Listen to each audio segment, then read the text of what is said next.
الحمدللہ الحمدللہ رب العالمین والصلاة والسلام علی محمد الامین فاعوذ باللہ من الشیطان الرجیم بسم اللہ الرحمن الرحیم۔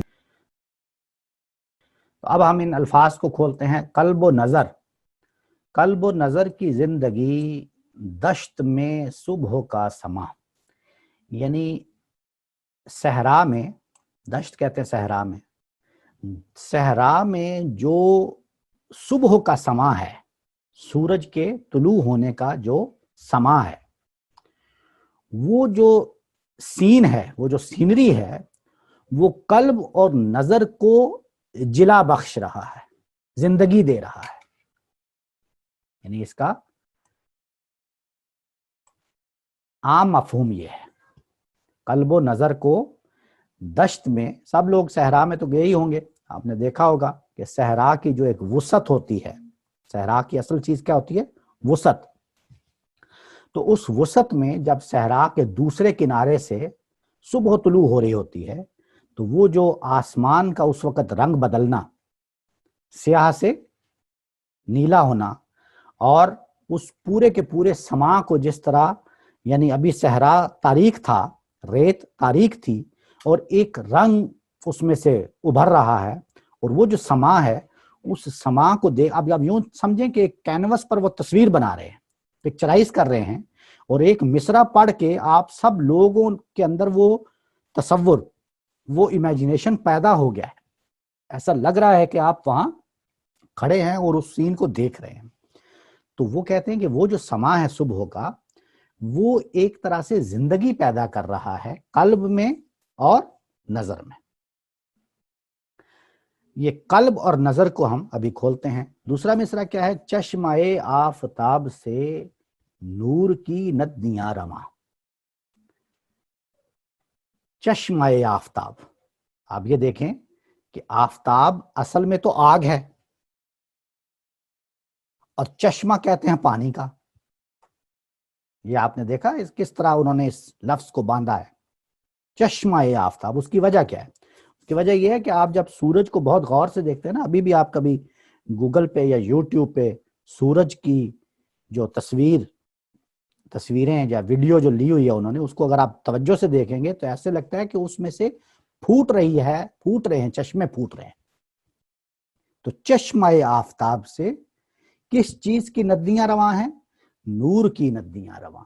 یہ ندیاں جو ہیں یہ اصل میں چشمے کی رعایت سے یوز کیا ہے، کیونکہ وہاں چشمہ ہے تو اس لیے آگے لفظ کیا استعمال کیا ہے؟ ندیاں۔ اور ندیاں کے لیے رواں ہیں یعنی جاری ہیں۔ تو یہ ہے چشمہ آفتاب سے نور کی ندیاں رواں، اور اس نور کی ندیوں کے رواں ہونے کی وجہ سے کیا نتیجہ نکل رہا ہے؟ نتیجہ یہ نکل رہا ہے کہ میرے قلب اور میری نظر، ان دونوں کو زندگی مل رہی ہے، یہ حیات نصیب ہو رہی ہے ان دونوں کو۔ ٹھیک ہے؟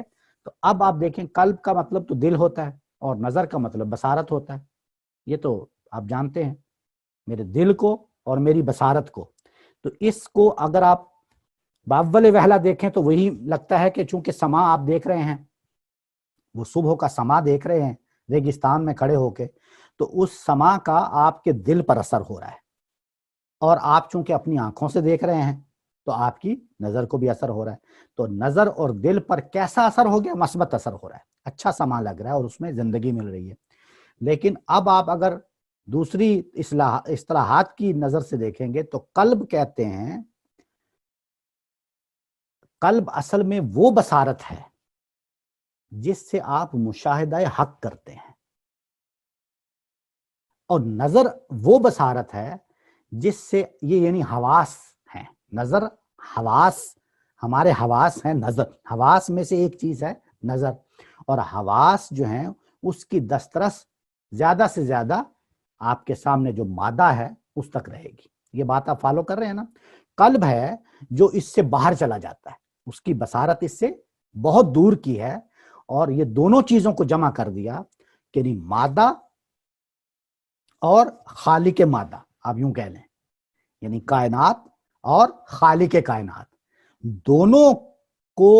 دونوں کا مشاہدہ کرنے والی بصارت، اس کو زندگی مل رہی ہے۔ اس سینری سے. یہ ہے شاعری یعنی یہ ہے شاعری جو عام آدمی کا کام نہیں. قلب و نظر کی ایسی بات باندھ دینا, یعنی قلب و نظر کا لفظ تو میں بھی استعمال کر سکتا ہوں, لیکن اس کو ایسی جگہ پہ بٹھا دینا کہ اس کو کھولتے چلے جاؤ تو کھلتی چلی جائے. قلب و نظر کی زندگی دشت میں صبح کا سما, چشمہ آفتاب سے نور کی ندیاں رواں, حسن ازل کی ہے نمود چاک ہے پردہ وجود. حسن ازل کی ہے نمود چاک ہے پردہ وجود, دل کے لیے ہزار سود ایک نگاہ کا زیاں. واہ. دل کے لیے ہزار سود ایک نگاہ کا زیاں, حسن ازل کی ہے نمود چاک ہے پردہ وجود.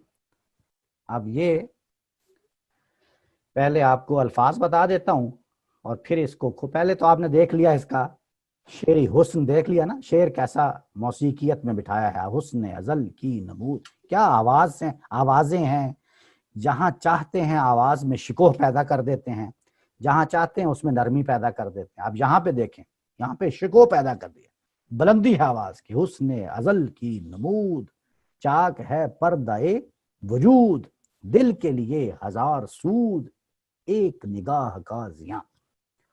تو یہ تو اس کا صوتی آہنگ ہے. اب آپ دیکھیں کہ اس میں کیا چیز باندھی ہے. حسن ازل,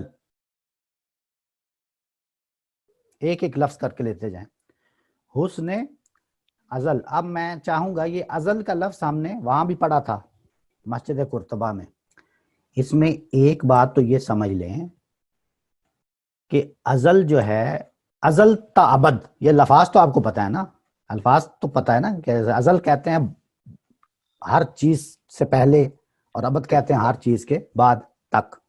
یہی ہے نا ازل تا ابد کا مطلب ہے بالکل ابتدا سے لے کے بالکل انتہا تک.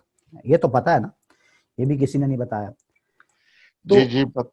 جی تو اصل میں تو یہ ازل جو ہے یہ اس لحاظ سے, جس لحاظ سے ہمیں لغت میں سے یہ لفظ ملتا ہے, اس لحاظ سے تو یہ ظرف ہے, اس میں ظرف ہے. اس میں ظرف میں کیا ہوتا ہے, زمان, یعنی وقت, ٹائم.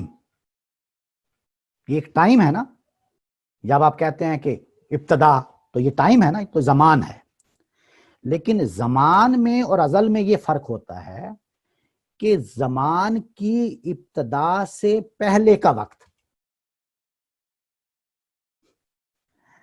ذرا دماغوں کو تھوڑا سا کھولیں تاکہ آپ کو تھوڑا سا ہلیں تھوڑا سا. یہ ذرا دوبارہ بتائیے. ہاں اس کو دھیان سے سنیں. وقت کی زمان مطلب وقت, ٹائم.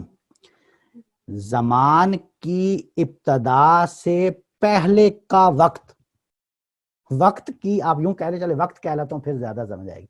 وقت کی پیدائش سے پہلے کا وقت. اور ابد کیا ہے, وقت کی پیدائش سے بعد کا وقت. ایک چیز تو یہ, اس کو میں ابھی سمجھاتا ہوں آپ کو, یہ کنفیوزنگ ہے. یعنی اگر وقت کی پیدائش ہی نہیں ہوئی تو اس کے پہلے کی چیز کو آپ وقت کیوں کہہ رہے ہیں, یہ تو سوال پیدا ہوتا ہے نا. یہ سمجھیں پہلے, چلے پہلے ہی سمجھ لیں. یہ دو چیزیں میں سمجھانا چاہتا ہوں اس لفظ کے بارے میں. بے شک ہمارا بہت, ہم آہستہ آہستہ ہی چلیں گے, کوئی ضروری تو نہیں ہے کہ ہمیں اس کو ختم کرنا ہے. ہمیں یعنی ایک ایک چیز کو اگر سمجھ لیں گے تو اس کا فائدہ یہ ہوگا کہ باقی کلام میں آپ کو بہت سہولت ہوگی, جب بھی آپ کبھی پڑھیں گے تو وہ چیز بجے. تو اس پہ میں ذرا اس پہ دیکھنا چاہتا ہوں کہ اس کو آپ سمجھ جائیں. پہلی چیز تو یہ سمجھنے کی ہے, دو باتیں بتانی ہے ٹوٹل, یہ یاد رکھیے گا. پہلی بات یہ بتانی ہے کہ جو زمان ہے نا, زمان اس کو سمجھ لیں پہلے. ٹائم, زمان اور مکان کیا چیز ہے. جب انسان نے اپنے علم کی ابتدا کی, سوچنا شروع کیا, تو سب سے پہلے اس نے دیکھا کہ میری ذات, یعنی جو کچھ میری ذات کے اندر ہے داخل میں, اس کو کہتے ہیں انفس, اور جو خارج میں ہے اس کو کہتے ہیں آفاق. انفس و آفاق کا لفظ سنا ہے نا, تو آفاق افق کی جمع ہے. یعنی میں اپنے نفس کا مطالعہ کرتا ہوں اور میں اپنی کائنات کا مطالعہ کرتا ہوں. ٹھیک ہے, تو جب مطالعہ کیا تو مجھے جو چیز نظر آئی وہ تھا مادہ، میٹر. پوری کائنات میٹر ہے، چاند، سورج، ستارے، دریا، پہاڑ، ہر چیز انکلوڈنگ انسان، ہر چیز، پوری کائنات یہ کیا ہے؟ میٹر، مادہ. تو جب مادہ مجھے نظر آیا تو اب میں مادہ کا جب تجزیہ کرتا ہوں، مادے کا، اور اس کا مطالعہ کرتا ہوں تو مجھے نظر آتا ہے کہ مادہ حرکت کرتا ہے. یہ حرکت کا لفظ جو ہے یہ فزکس کا حرکت نہیں ہے، یعنی جیسے میں یہاں سے حرکت کر کے وہاں چلا جاؤں، یہ حرکت ہے نا، یا میں ہاتھ ہلا رہا ہوں، یہ حرکت ہے. یہ فزکس والی نہیں ہے، یہ فلسفے کی اصطلاح ہے حرکت. تو مادے میں حرکت ہے. وہ کیا حرکت ہے؟ جیسے مثال کے طور پہ میں دیکھتا ہوں زمین ہے، زمین سے درخت پیدا ہو گیا، بیج سے درخت پیدا ہو گیا، یہ حرکت ہے. یا میں دیکھتا ہوں کہ کوئلہ ہے مثال کے طور پہ، اس پر جب لاکھوں سال گزرے تو وہ ہیرا بن گیا، تو وہیں کا وہیں پڑا ہوا ہے لیکن کنورٹ ہو گیا ہیرے میں. تو یہ جو ایک چیز کا یعنی مادے کا ایک چیز سے دوسری چیز میں کنورٹ ہو جانا، اس کو کہتے ہیں حرکت. اور حرکت یعنی اس تعامل سے جو چیز وجود میں آتی ہے اس کو کہتے ہیں حیات. اب میں یہ فلسفے کی بات کر رہا ہوں، یعنی فلسفے میں ایک چیز کا دوسری چیز میں حرکت کرنا یعنی پیدا ہو جانا، اس کو کہتے ہیں حیات. یہ بات اتنی کلیئر ہے، سادہ ہے نا بڑی بات، یہ تو کوئی مشکل نہیں لگی. لیکن آپ دیکھیں جب میں یہ کہتا ہوں کہ مادہ، تو مادہ آخر کسی جگہ پر ہوگا نا، کوئی بھی چیز ہے مادہ وہ کہیں پر موجود ہوگا.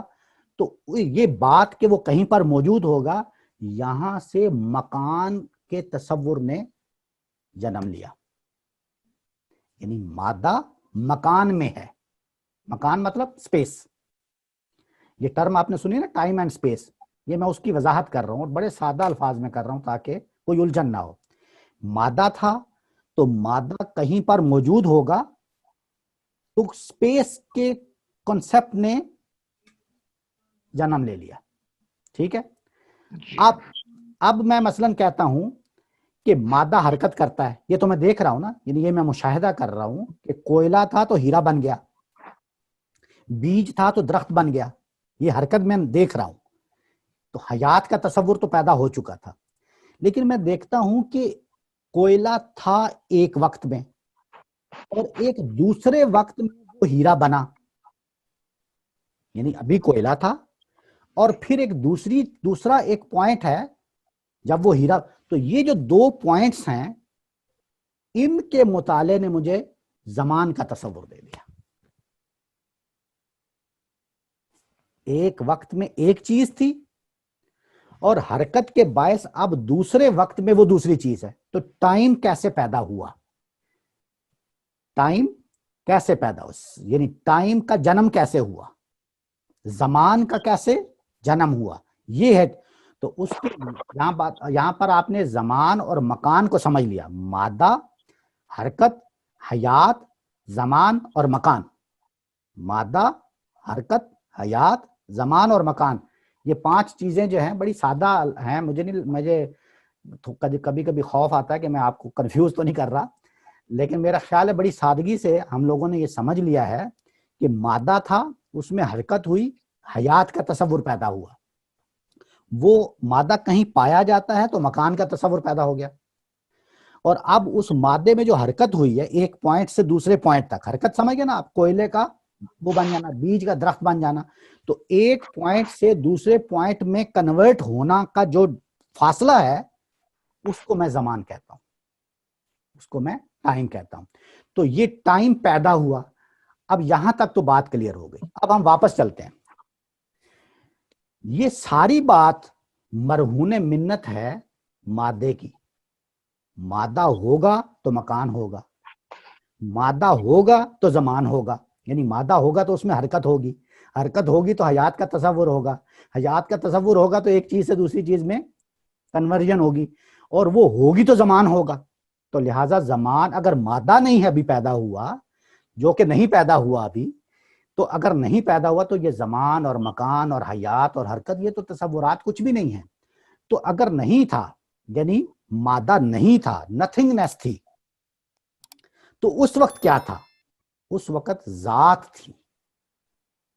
ذات مرتبہ ذات میں تھی, لاہوت میں تھی, جس کو ہم نے ابھی 2 دن پہلے مطالعہ کیا. اب آپ اس کو کنیکٹ کر لیں ذرا.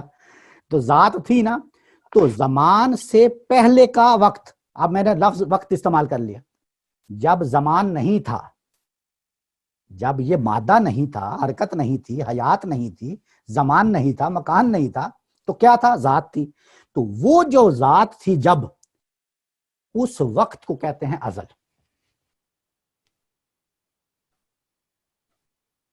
کوئی پتہ نہیں مجھے کہ میں صحیح کنوے کیا کہ نہیں.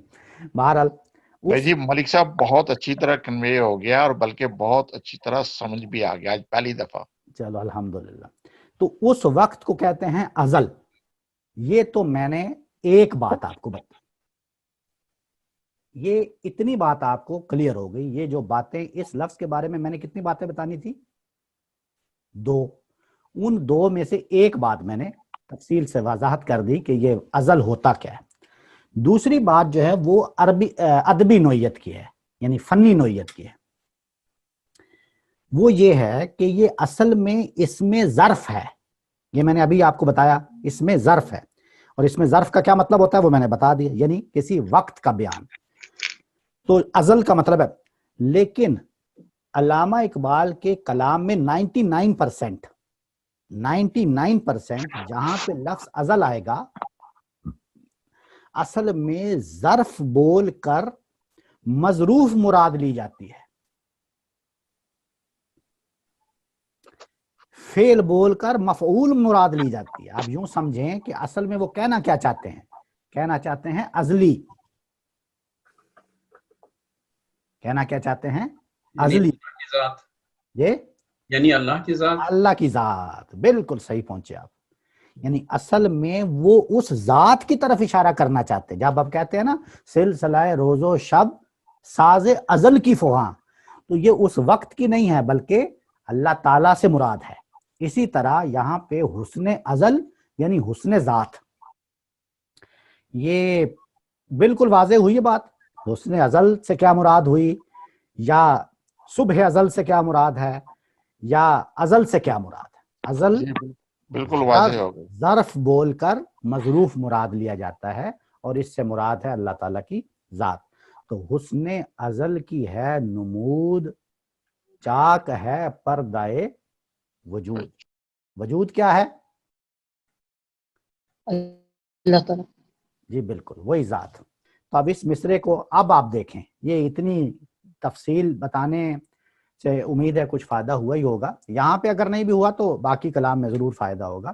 تو حسن ازل کی ہے نمود, چاک ہے پردائے وجود, دل کے لیے 1000 سود, ایک نگاہ کا زیاں. اب دیکھیں ایک چیز اور دیکھیں بڑی خوبصورت. اس میں جو لفظ دال ہے, دال, اس کی تکرار دیکھیں. نمود, وجود, سود, اور پھر پردہ اور دل. ایک ہی شعر میں دال کی تکرار آپ دیکھ رہے ہیں. جی ہاں. تو آپ اس کو سمجھ بھی رہے ہوں گے. آپ تو ماشاءاللہ آج کل گھر میں بیٹھے ہیں گوشت کی تکرار کر رہے ہیں نا, یہ دال کی تکرار ہے.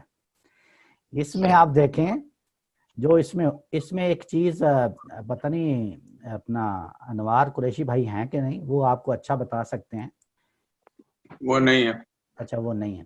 اس میں آپ دیکھیں کہ اس میں ایک چیز ہوتی ہے, جب آپ قرآن مجید پڑھتے ہیں نا تو ایک آپ کو تجوید والے بتاتے ہیں قلقلہ. جی جی قلقلہ ہوتا ہے نا. تو جی قلقلہ یہ ہے کہ آپ یہ جو دال ہے نا, اس پہ آپ ہاف تشدید ہوتی ہے, تھوڑی سی حرکت ہوتی ہے اس میں. یعنی اس کو آپ دیکھیں, میں پڑھنے لگا ہوں آپ سمجھ جائیں گے. حسن ازل کی ہے نمود, چاک ہے پردہ وجود. وجود اور وجود,